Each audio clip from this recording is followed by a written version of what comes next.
Hello everyone, this is a video about how to use the TI Nspire CX CAS student software. In this video, I'm going to talk about how to use the greatest common divisor and the least common multiple function on it. Okay, first you want to call out the function. It's in number here, least common multiple and greatest common divisor. I'll first select this one.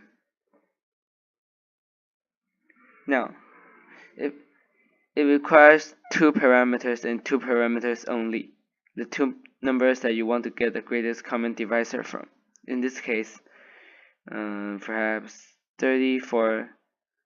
No, that's not really good. 65 and 15, for instance.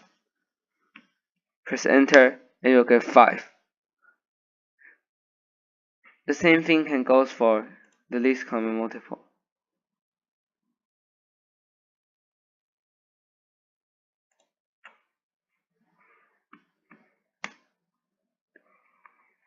Sometimes you will want to get the greatest common divisor or least common multiple of 3, 4, or even more numbers. In this case, you can overlap these functions. For instance, I'll copy this one. Okay, I cannot copy it here. Just call a new one.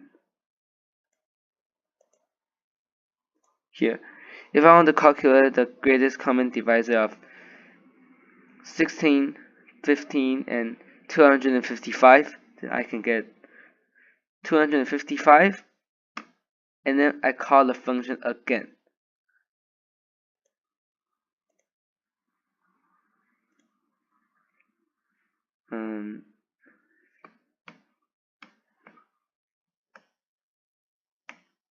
Because the greatest common divisor of 3 numbers can be seen as taking the greatest common divisor of 2 numbers and then taking that result with the third number and then taking their greatest common divisor. So this method works. That works the same for the least common multiple.